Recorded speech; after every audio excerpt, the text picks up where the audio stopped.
You really know if the systems guarding your most sensitive data are actually truly secure. It's a trickier question than it sounds, often buried under layers of, technical jargon. Today, our mission is to pull back the curtain on a critical yet often unseen layer of digital security, FIPS certification for hardware security modules, or HSMs. The core reason these HSMs undergo such intense scrutiny is, well, the stringent compliance and certification requirements across various industries and government sectors. This isn't just a nice to have. This rigorous testing and validation are absolutely essential for organizations to demonstrate verifiable adherence to critical regulations. Without this independent validation, there's really no way to truly prove their security claims, you see. Right. So if HSMs are these digital vaults, then FIPS 142 and its successor, FIPS 143, are kind of like the gold standard for how securely those vaults are built and operated. These are the U.S. government standards that specify the security requirements for these cryptographic modules. They basically define what makes a digital vault truly impenetrable. That's right.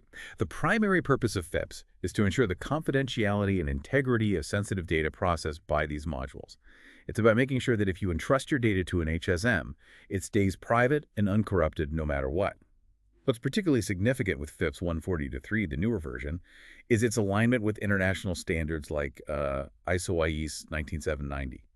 And crucially, it incorporates requirements for post-quantum cryptography algorithms. Ah, PQC. Exactly. Yeah. Which is a big deal because it's looking ahead to address potential future cryptographic threats that could, break today's encryption methods. Future proofing, basically. Okay, so if HSMs are the vaults, how do we grade the strength of those vaults? Is a vault designed for, say, your personal photos the same as one protecting state secrets? FIPS gives us a ladder, 4 distinct levels that defines exactly how robust a cryptographic module needs to be. Let's talk about that first rung, level 1. What does that actually look like in the real world? What are the bare minimum requirements there? Okay, level 1.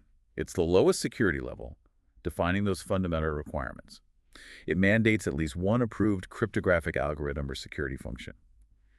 Beyond using production-grade components, there are no specific physical security mechanisms required. Think of it like a personal computer encryption board. Yeah. It's a start, it sets a foundational standard, but it's definitely not a fortress. Okay, so it sets the baseline, just gets things started. Now, moving up to level 2, how does that enhance things? What kind of protection are we seeing there? Level 2 significantly enhances physical security by requiring tamper-evident features. Imagine codings or seals that must be broken to gain physical access to those plaintext cryptographic keys and critical security parameters. So you get a clear visual sign of potential tampering. Like a broken wax seal on an envelope. Exactly like that. You immediately know someone's been there. This level also introduces role-based authentication, meaning different users have different levels of access based on their defined role. Got it. A clear indicator. Now, level 3 is often called a significant leap. What makes it so different, especially in terms of protecting those critical security parameters, or CSPs? Right, level 3 is where the active defense really kicks in. Its aim is to actively prevent intruders from gaining access to CSPs. This level mandates strong enclosures and clever tamper detection and response circuitry. If an intrusion is detected, say, a cover is opened, it automatically zeroizes. Zeroizes. Yeah, it instantly erases all plaintext CSPs. Gone. Wow. It's a critical failsafe.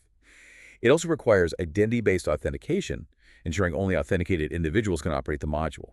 What's fascinating here is that level 3 is pretty much the de facto standard for enterprise-grade security. It's achieved by the vast majority of commercial HSMs you'll find out there. That zeroization capability is huge. So if a hacker actually manages to physically breach the device, the secrets are already gone. That's a true fail-secure mechanism, isn't it? Absolutely. But what about level 4, the absolute top rung of this security ladder? How does that push the envelope even further? Yeah, what more can there be? Well, level 4 provides a complete protection envelope around the cryptographic module. It's designed to detect and respond to all unauthorized physical access attempts from any direction, resulting in the immediate deletion of all plaintext CSPs. It's the ultimate digital self-destruct mechanism ready for anything. And here's where it gets really interesting for critical infrastructure. Level 4 modules also protect against security compromises due to environmental conditions or fluctuations. Environmental, like what? Things like extreme voltage or temperature changes. Imagine a remote power grid substation or an oil pipeline sensor. They're not just vulnerable to physical intruders, but potentially to sophisticated environmental attacks trying to manipulate voltage or temperature to extract keys. Level 4 defends against that invisible, often overlooked layer of attack, ensuring robust security even in hostile environments. Okay, that's seriously robust. So we've got these incredible levels of security, but how does an HSM actually achieve one of these certifications? It's not just a matter of designing something strong, right? It's a rigorous, multi-stage validation process governed by NIST under the Cryptographic Module Validation Program, or CMVP. Can you walk us through what that gauntlet looks like? Oh, it's a marathon, not a sprint. Seriously. First, the HSM vendor meticulously designs the cryptographic module. They had to bake in every security feature from the start. Secure crypto key management, tamper detection, access controls, physical and logical security features, and those zeroization capabilities we just discussed. Then they generate an absolute mountain of documentation. I mean, everything from a detailed security policy defining every single aspect of the module's operation to a hardware schematic, source code, firmware specs, test plans, even a finite state model showing all the operational states. Finite state model, okay. Yeah, it's all about proving transparency and rigor, documenting everything. So they build it securely, and then they write down everything about how they built it and how it works. What happens after all that design and paperwork? That's when the real fun begins, as they say. They submit the physical module and all that documentation to an independent, NIST-approved, accredited testing lab, NVLAP labs. Think of these labs as highly specialized torture chambers for digital security. Right. The lab then performs extensive testing and evaluation. They verify every cryptographic algorithm used is FIPS approved, like AES or SHA or RSA. They test the key management storage, use, destruction. They hammer on the physical security, tamper resistance, logging, zeroization, those critical self-tests. They essentially try every trick in the book to break the module, ensuring every promised security feature actually works as designed under pressure. It sounds like an incredibly exhaustive audit. And once the lab has put the HSM through its paces, is that the final step? Are they certified then? Not quite. Almost there. After the lab completes its testing, they submit their full report to the CMVP for review. This is a joint program between NIST in the U.S. and the Canadian Centre for Cybersecurity, the CCCS. The CMVP meticulously reviews the lab's report for consistency, correctness, and completeness. They're basically double-checking the lab's work. Making sure the testers did their job right. Exactly. And only if the CMVP is satisfied is certification issued.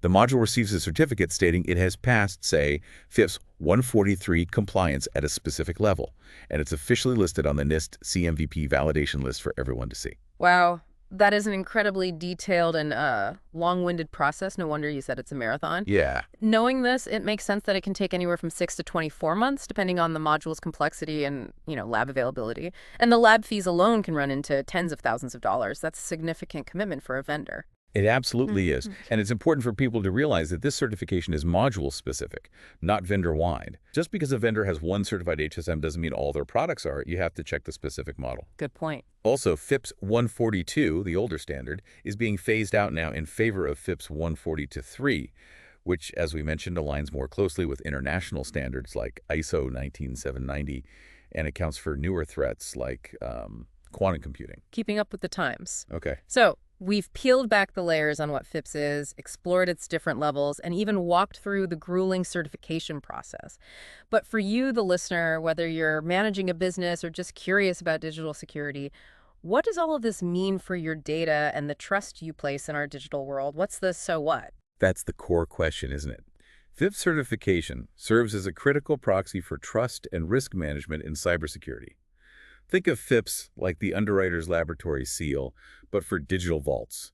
It's not just a piece of paper. It's a shorthand for this hardware has been independently tortured and tested, and it still protects your secrets. Yeah. It kind of eliminates the guesswork when, lives or fortunes might be on the line. Which means a higher certification level implies more rigorous testing and, therefore, a demonstrably stronger security posture against both physical and logical attacks on those critical cryptographic keys. You're essentially getting a better class of digital fortress proven by a third party. Exactly. This connects directly to risk management. It enables organizations to select HSMs validated to a level that matches the sensitivity of the data they protect and the threat environment they operate in. You wouldn't use a level 1 HSM to protect national secrets, just like you wouldn't keep your crown jewels in a shoebox. Right. Good analogy. And circling back to that zeroization requirement at higher levels, it directly mitigates the risk of key compromise, even if physical penetration occurs. It's like having a self-destruct button for your most vital secrets if the vault is breached. That's a truly verifiable fail-secure mechanism. It really is. And this emphasis on independent third-party certification acts as a crucial trust signal, especially for government and highly regulated industries like finance or healthcare. Huh. It simplifies procurement decisions by providing a standardized, independently verified benchmark for cryptographic hardware security. You know what you're getting. If we connect this to the bigger picture, it reflects a broader industry trend towards relying on external validation to establish confidence in complex security components. It gives everyone a common language for security assurance. Yeah, that makes a lot of sense. As we wrap up this deep dive, it's clear that FIPS certification isn't just some regulatory hurdle for manufacturers. It's a foundational pillar ensuring the security and integrity of our most vital digital assets, from personal information to national secrets. It's what allows us to trust the invisible infrastructure that keeps our digital world running, often without us even realizing the incredible rigor involved behind the scenes. And hopefully understanding these levels and processes empowers all of us, empowers you to ask better questions about the security infrastructure underpinning our digital world.